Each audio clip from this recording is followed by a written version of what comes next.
welcome to SilverC Review. So I got the focus thing figured out. Hopefully I am completely in focus now. I found out my camera has an actual movie mode, so I should have known that from the beginning, and this allows me a manual focus thing. There's people walking around me, so I might be a little bit distracted. But now I can set it as one focus, and hopefully I don't have to clear my throat too many times. It got cold again. It seems like as soon as it does, I can't keep the stuff out of my throat. So anyways, I got some fancy boards velcroed to my tripod now, so I don't have to worry about my paper being at the mercy of the wind and the elements. I'm still not wanting to invest a whole lot in this because no one's watching it right now or listening to it, but this was a quality of life investment, and it wasn't that much. It was like $1 for the boards and $3 for the Velcro or something like that. But it looks to be working really well. Papers are not moving at all, so that's something good. I kind of wondered why I was describing the quotes, and I think it's because, or the quotes I use and the reason that I describe them and talk about them is not so much that I'm saying I'm better because I'm trying to follow the quotes. It's just I'm trying to prove that I'm not fake. Like, these aren't something I just find out there. These are things that guide my life, and I feel like they can help other people as well, so that's why I'm sharing them. So that's why I like to try to talk about them, and I probably relate a lot of them to my life stories. So I'm not trying to do anything but just show that that's what I follow.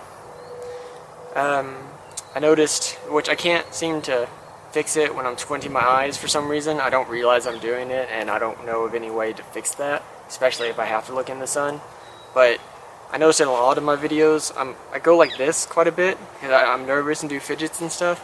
And this video works better because I've got pockets, but on my other videos I figured out, or on videos where I'm not wearing a coat, I figured out if I just hold my fingers like this and just hold them together, it seems to give me tranquility, and I don't mess with my hands so much, which I don't think you can actually see my hands in this one. But anyways, so that'll be less annoying. Not that anyone's actually complaining about it, just me. I wanted to describe my passion because it kind of goes along with what I'm doing. It took me until maybe a year ago to actually find my passion, so long time. And all my hobbies and stuff, they always tied to what my passion is, which is exploring.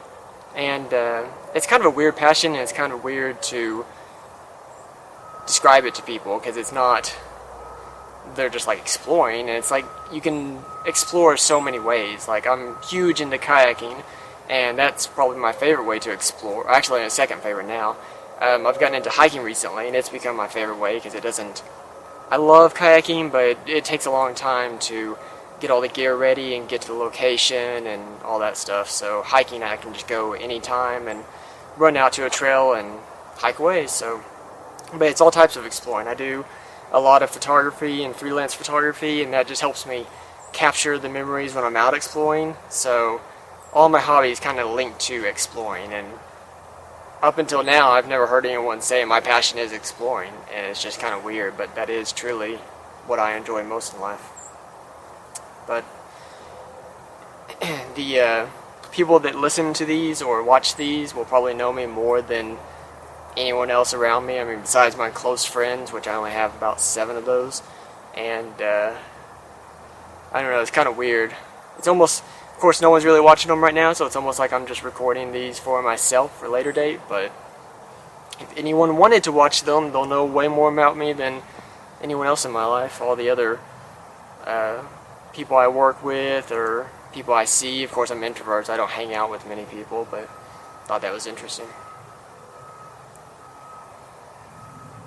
Oh, I know I do movies, but there's a video out there, which I'm sure most of you know about, but I just recently found about. There's some girl named Poppy, and her videos are very, very strange. She has like a character she plays where she smiles and stuff, but she just doesn't move around a whole lot, and it's kind of creepy.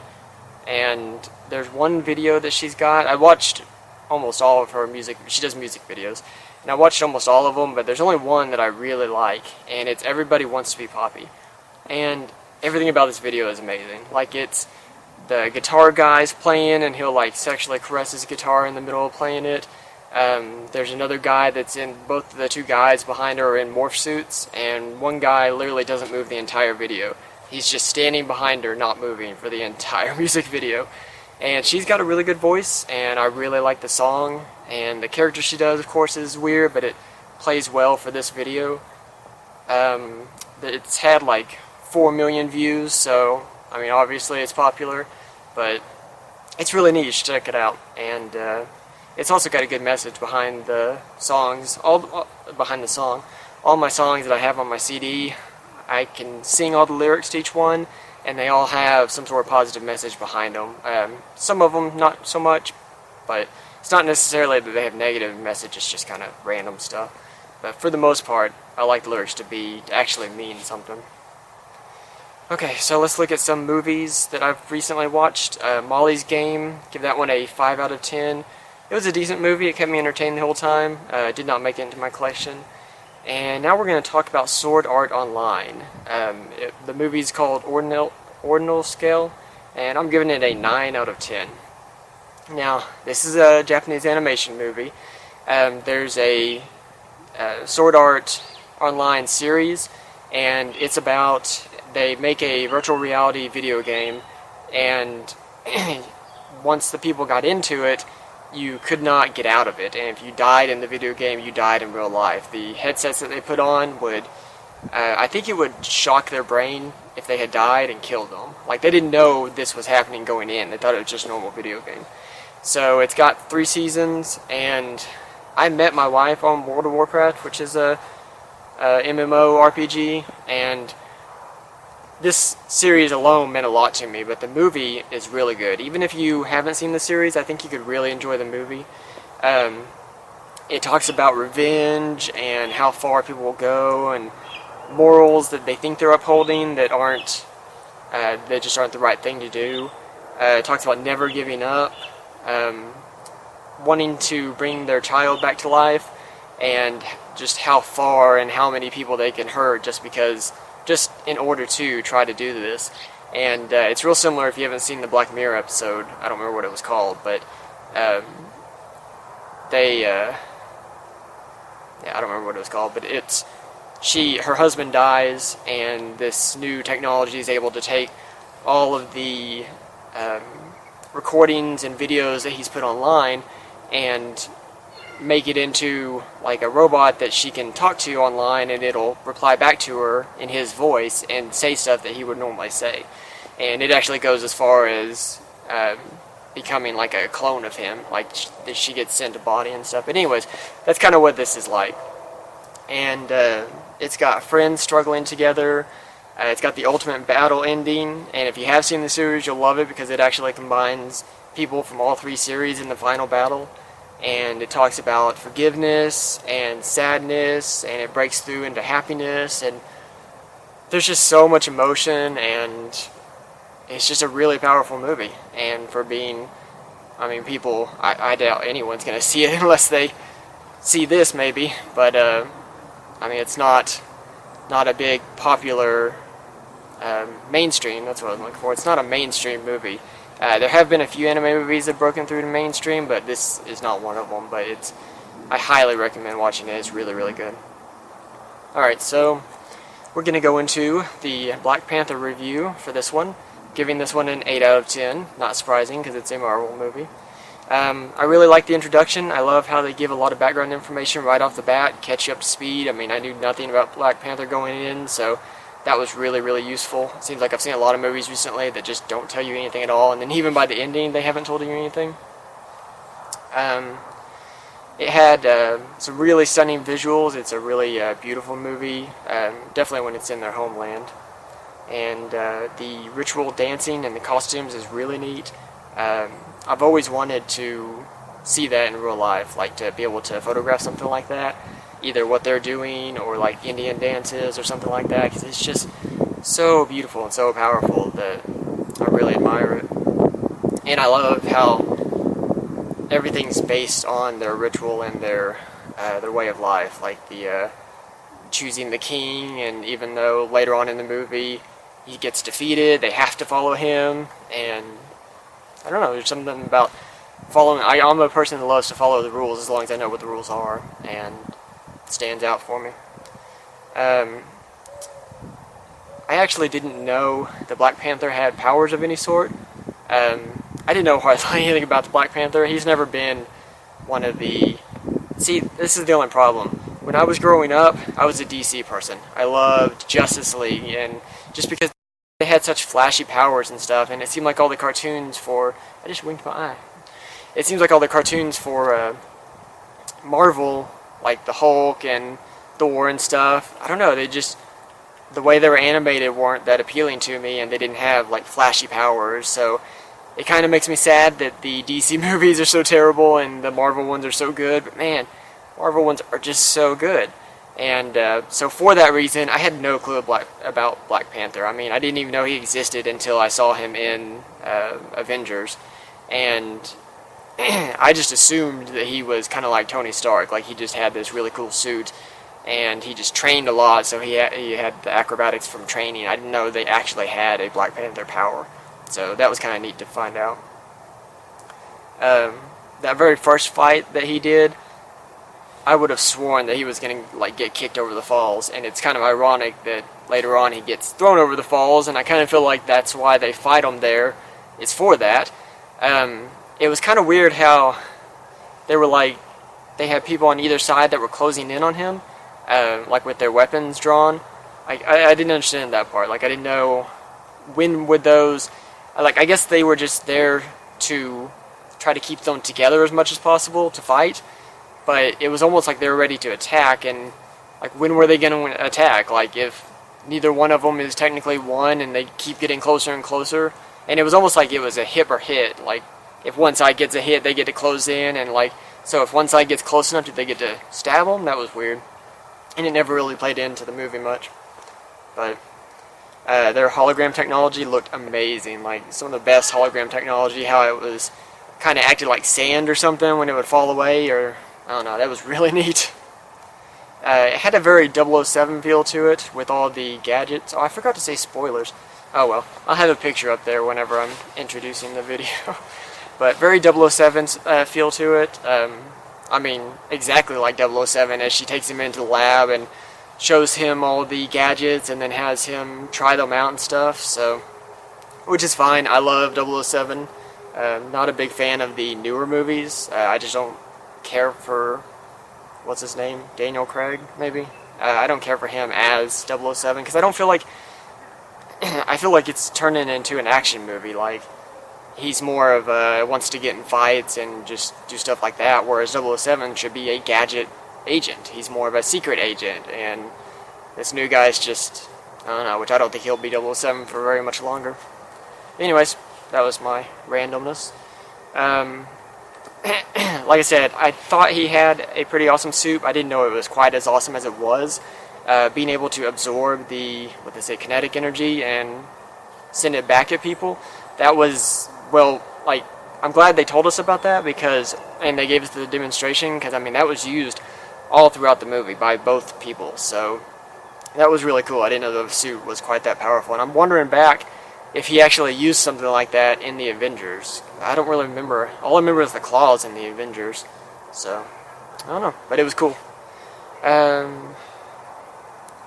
Oh, I actually cheated and watched a behind the scenes prior to watching this movie, and it was from one of the directors or videographers or something, and he was talking about designing the bar scene and how they'd done the camera work and stuff. But I thought it was really cool because the colors they dressed in, and see, this is the kind of stuff that if people don't point it out, I will never notice it. And actually, usually I don't care that much. I don't care enough to watch all the DVD extras and stuff, but this was cool. And like I said, I watched like a 20-minute video, and this was like 10 seconds of cool, so it's little things that stand out.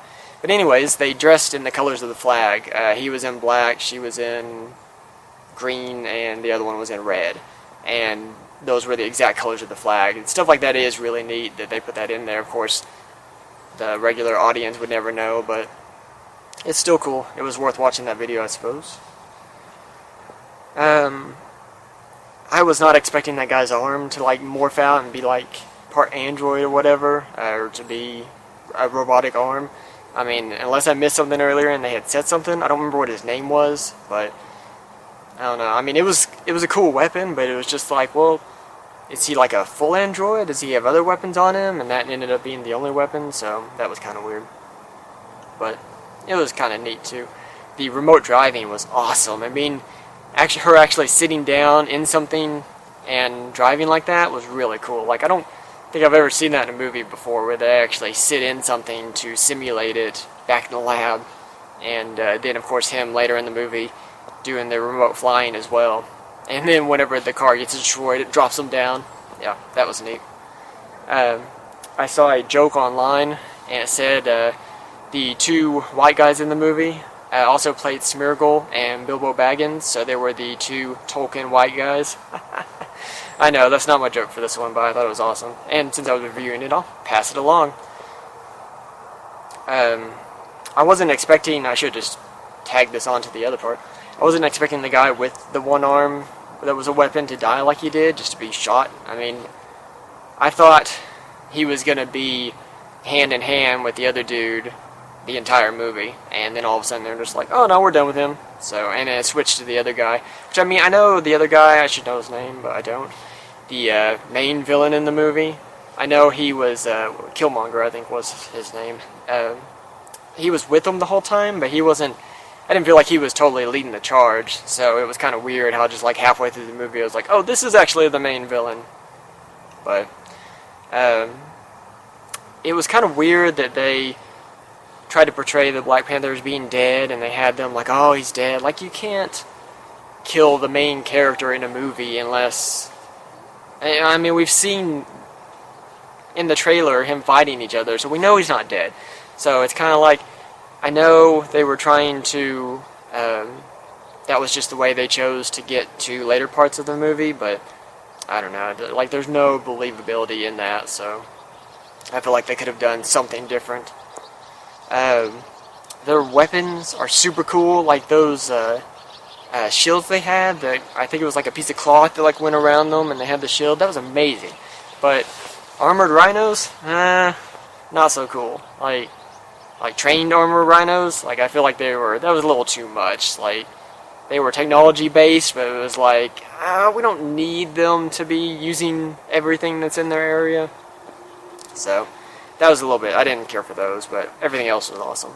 I saw online, I've seen a ton of videos online about how Killmonger is the best villain ever, and he's like the perfect villain, and everyone is saying, everyone's just raving about him, and he almost stole the movie from Black Panther, but I didn't really care for him that much. I mean, I understand, like, you can side with him because of his story and everything, but I don't know, I guess I don't feel like he was evil enough. Like, he had his reasons, and he was angry, and I can see why he was wanting to do what he wanted to do, but to be an actual evil villain, like Loki or someone else, they usually do, like, terrible stuff. And I know technically he killed Black Panther, but knowing that Black Panther doesn't actually die, I couldn't, it didn't appeal to me, so I don't know. For me, he was not the best villain ever. I feel like he wasn't evil enough. Didn't do, well, even the girl in Thor, I felt like she was way more evil than he was. I mean, she was killing people left and right, and super powerful, and destroyed his weapon, and all that stuff, took his eyes, so, I mean, it was like a big battle to defeat her versus him. It was just kind of a rebellion, because they didn't really like him, of course, so, I don't know. I didn't quite see him in the same light that everyone else does. And I feel like at the end, he could have become, like, I know he said he'd rather die than be imprisoned or whatever, and he said that quote, what was it? Tell that to the people that were jumping off the ship instead of living their life in chains or something like that. But I don't feel like they would have had to imprison him. Like, I feel like he could have changed. Even, I mean, you kind of saw a change in him a little bit, and when he said his reasoning and everything, and I feel like he could have been helpful, and I thought he was actually going to let him live at the end. So, I don't know. would that still make a good villain if he was rehabilitated into a good guy, or at least a halfway decent guy, a useful guy? But I wasn't a huge fan of the ending. I mean, I know they needed to end it the way they did, so that way it can go into other movies, but it just seemed kind of a letdown. Like, if you're going to do something like that, why not let a whole bunch of people see it instead of just a few kids run over and see it, because they're going to like it no matter what, because it looks amazing. So it seemed like I know it was good that they were reaching out and they were going to start making bonds, and it tied it back to the building that where Killmonger was technically created, like, because they killed his father, I think. And I know it was meaningful for it to have that building, but I don't know. It just felt like a letdown at the very end, like it was such a action-packed movie, and then it's like, oh, 6 kids get to see this cool vehicle, and now the world's gonna change. So, but I mean, Killmonger, I guess, did technically see the vehicle, but how in the world? I don't know if it ever explained how he knew, like, because he said he found his dad with Panther marks or Panther claw marks or something. Like, how in the world would you even know? And, like, he saw the ship fly off, so unless his dad had told him about it, I don't remember if it ever said his dad. Oh, maybe it did. Maybe his dad did say that he was going to take him out there one day. Anyways, I don't know if showing those kids is going to do anything. So, that's going to be the end of the Black Panther review. Oh, I forgot to do my hand thing. I'm just off today, dude. Not cool. It's just going to have to float there in the air beside me. So anyways, we're going to go into the movie recommendation. Look, I'll do my little hand thing this time. I can't believe I forgot that. I haven't forgotten that in a while. This is Prince of Egypt, and this is a 1998 animated movie by DreamWorks. It is a cartoon animation, so it's not like CGI or something like that.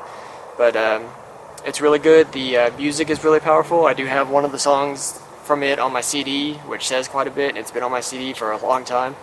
So that's saying a lot. And it's very, the music is excellent in this.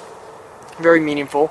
The description on it is, this is an animated retelling of the Book of Exodus. Egyptian Prince Moses embarks on a quest to free his people from bondage. While denied by his brother Ramses, a series of horrific plagues strike Egypt.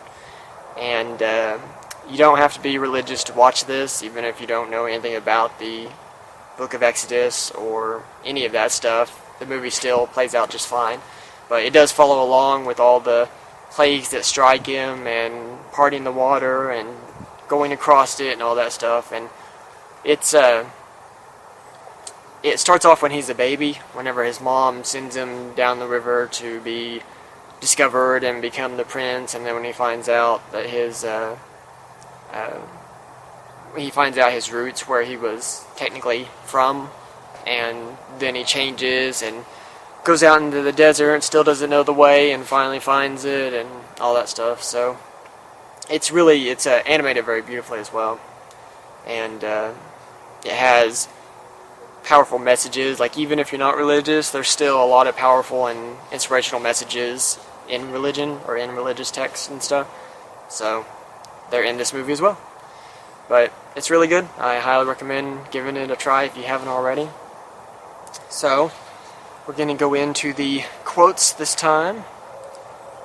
Oh yeah, I forgot to mention Twitter and pictures too. Man, I'm just all over the place. I'm going to start also posting my daily pictures on Twitter, because right now I'm doing it on Flickr, and no one sees it. Like 1 or 2 people occasionally will see a picture. So I'm going to also post them on Twitter, because I think you can use that as a photo site kind of as well. You can upload pictures to it, so I'm going to make it into a photo site if it's not already. But I'll post them in both places, and then I also share them on Pinterest, so you can find them on there. But my first quote is one that my father used to tell me all the time when I'm growing up. He didn't originate it, but he used to say it. It was probably his favorite quote. And it's, whether you think you can or you think you can't, you're right. And that just shows your mindset. It doesn't matter if you what you put in. If you've got a positive attitude, you can usually find a solution, find a way out of it. And if you've got a negative solution, then that's the direction you're going to head. Kind of like riding a motorcycle. Whichever way you look is the way you're going to head, so you have to be careful about that. And this is the same thing. So if you think you can do something, good, you can probably do it. But as soon as you get any doubt in your mind, then you're still right, probably can't do it. The other quote is going to be, someone else is happy with less than you have. And this is another one of those quotes where it can be taken in a negative aspect, and it shouldn't be. It's a great quote if you want to look at things like, you're right, I don't have it so bad, and be positive about it. But I think a lot of times people can take it a negative thing, and they're not doing so well, and then they see a quote like this, and they're like, you're right, I'm a terrible person, I'm even more of a terrible person because I have all this stuff and other people don't, and I'm still not happy. And that's just not the way. Like, if that's the way your mind's working, then this quote's probably not for you. But if you can take it and be like, man, I do have a lot of really good stuff, and I should be happy, and continue on that path. So, tricky quote, but that's what we're going to go with. So, onto the jokes part. I burnt my Hawaiian pizza, so next time I'll cook it on a low low Hey! And this one's long, so I'll have to kind of read it. I was at a party and lost my watch, and then later I saw a guy that was abusing some woman, and he happened to be standing on my watch, so I ran over and just punched him in the face. I was like, man, no one does that. Not on my watch. Alright. Did you see my sneakiness of trying to get the app out, because I completely forgot as well. And it had that stupid ad thing that popped up from the last video. Next movie will be Annihilation.